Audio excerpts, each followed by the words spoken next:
Yo, hey, this shit easy, nigga. Hey, all I'm talking about, nigga, I'm still out here trying to get it. Contender Regime Boxing checking back in with y'all, man. What's going on? So I just got done watching the Errol Spence Jr. and Danny Garcia press conference, the first press conference. And, you know, of course, they doing it via Skype and FaceTime and all that. Man, a lot has changed since all this pandemic shit has kicked up, man. I'll be glad when this shit over with, man, that we get back to regular shit, man. I'm tired of all this bullshit. That shit just take a lot of energy away from everything. You feel me? And then they was having technical difficulties and shit like that. We couldn't even hear the brother Coach Derrick James, talk his shit, man. But all in all, man, it was still some things that you could take from the press conference and body language and some of the insight from the fighters and how they view each other and how they view themselves going into a fight of this magnitude. But I specifically want to talk about Errol Spence and the cool, calm killer, that vintage Errol Spence demeanor. You see that shit, like, you can tell that bro locked in. You could tell Errol Spence Jr. is locked in. And, I just think it's a beautiful thing how, you can go through something like what Errol Spence went through. You get another opportunity and, you healthy, everything is good. You've been in the gym, you've been focused. You got another opportunity to, furthermore perfect your craft and prove yourself, not to prove yourself to others, but really just proving to yourself, that you still the man and that you still got this shit. And it's just a whole lot of added motivation. I'm sensing all of this from Errol Spence. You can just look like, how Errol Spence normally is before the accident and all that shit, like in press conferences and all that. He seemed uninterested. It's like, and it's not that he's uninterested in boxing. He's uninterested in, what's going on. It's like, bruh be locked in. It's like, man, I'm tired of all this talking, man. I'm just ready to fight. But this time around, it's like another level of focus from Errol Spence. You know what I'm saying? And, they asked him again, you feel me? Like, what would make you take such a dangerous fight coming off of an accident like that as your first fight, not testing it versus a lesser guy, and Earl was like, man, look, I'm still the top guy. I'm still the champ, and I took this fight for a reason because I want to be able to showcase, that I'm still here. Like, ain't shit changed. If anything, I'm better than I ever was. You know what I'm saying? And I think that level of focus has been heightened. The same level of focus that Errol Spence had when he was fighting Kell Brook, when he fought Chris Algieri, when he fought Lamont Peterson. I feel like that level of focus and dedication to the craft has been heightened. The brother looked good. He in phenomenal shape. You know what I'm saying? Cut up like a bag of dope. You could tell he already where he need to be on weight. You know what I'm saying? We 3 weeks out from the fight.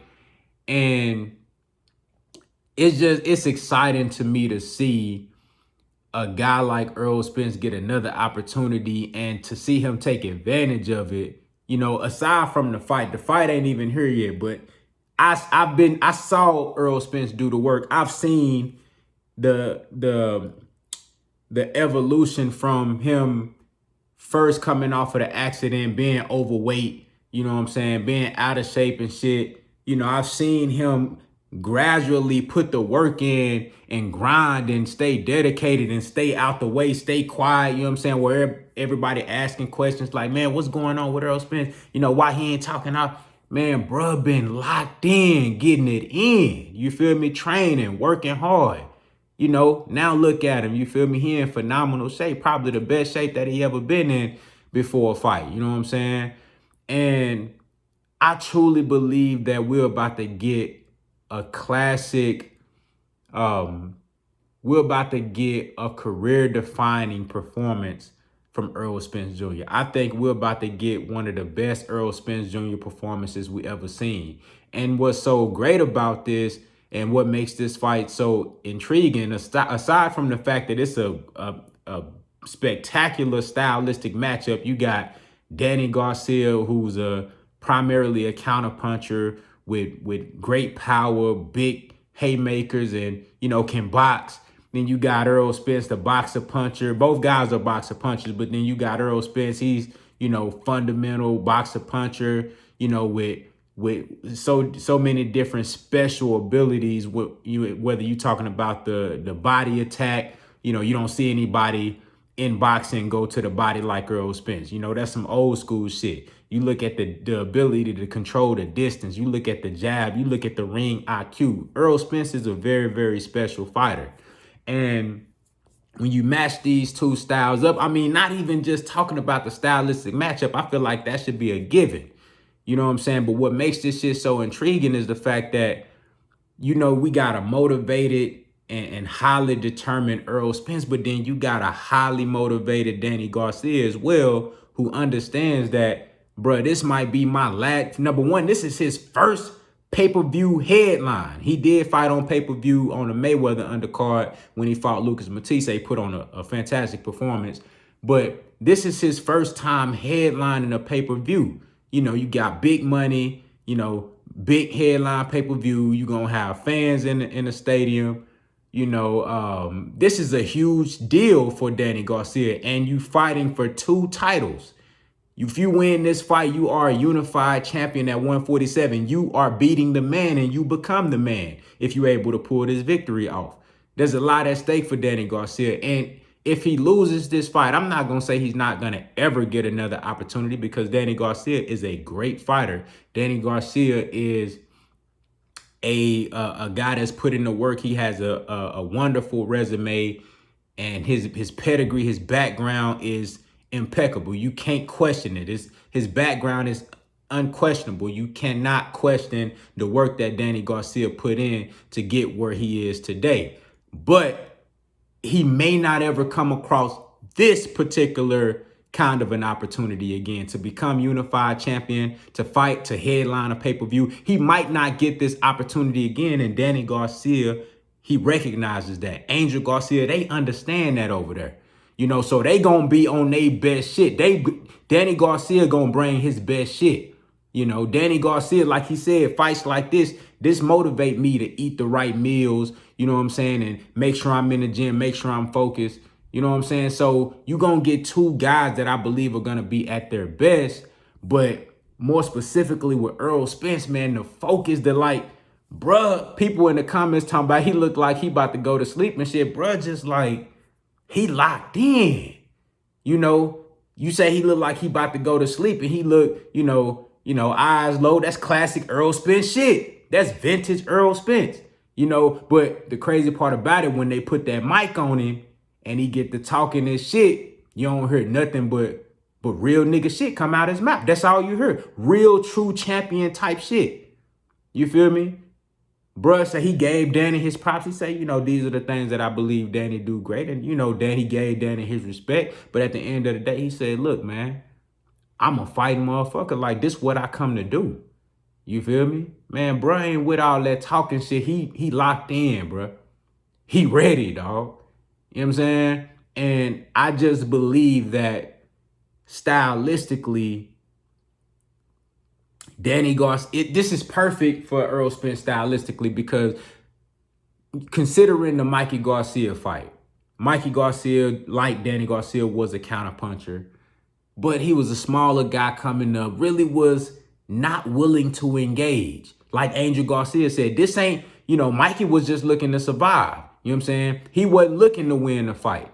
You feel me? He realized once he got in there, like, yeah, and this shit ain't what I thought it was. You know what I'm saying?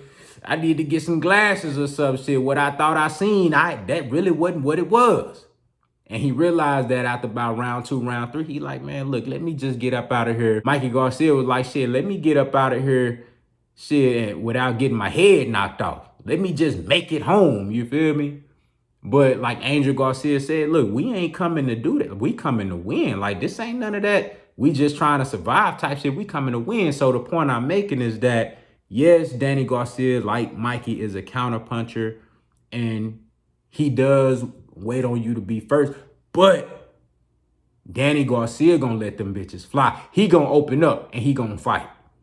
He gonna fight. And I believe that element right there is gonna allow Earl to really dig deep, get in and get his shit off. You know what I'm saying? Because Danny ain't gonna be on straight defense this whole fight. And like I said, if you let Earl be first, what you think he gonna do? Errol Spence gonna be first. We know Danny is he's primarily a counterpuncher. He ain't no hoe, but he gonna sit back and he gonna wait on you. He gonna let you let you get your shit off and then try to make you pay if you miss. You know what I'm saying? And even if you don't miss, he's still throwing leather. You feel me? But like I said, if you let Errol Spence be first, motherfucker, he gonna be first. You know what I'm saying? He's gonna oblige. You feel me? So I am looking forward to this matchup. I'm looking forward to seeing a vintage, career-defining performance by Errol Spence Jr. I'm not gonna do my official prediction on this until y'all know how the shit go. The week of the fight, probably Monday or Tuesday of that week, we gonna get it in on the prediction. But this is just how I'm envisioning Errol Spence approaching this fight. And from that press conference, just looking at how focused he was and listening to everything he's saying. Motherfucker talk about how you look, but I'm listening to what that brother's saying, and his tone of voice. I'm looking at his bro, he locked in. He locked in. I ain't seen Errol Spence look like this since Lamont Peterson, since Kell Brook. You know what I'm saying? I always locked in, but I ain't seen Errol Spence this locked in a long time. You could tell deep down, he like, man, look, I'm about ready to get this fight over with. So we'll get out, I'm about ready to get to the point to where we in the ring, where we gonna fight. So I can go ahead and show everybody like, bro, look, I'm still Errol Spence. Hey, and I might be better. Y'all let me know what y'all think down in the comments, man. How did y'all feel about the press conference? Was it anything that y'all picked up on that you could take away from either fighter? You know what I'm saying? And, just overall what y'all thought about it, man. Y'all let me know down in the comments, man. Contender regime boxing. I'll holler at y'all boys, man.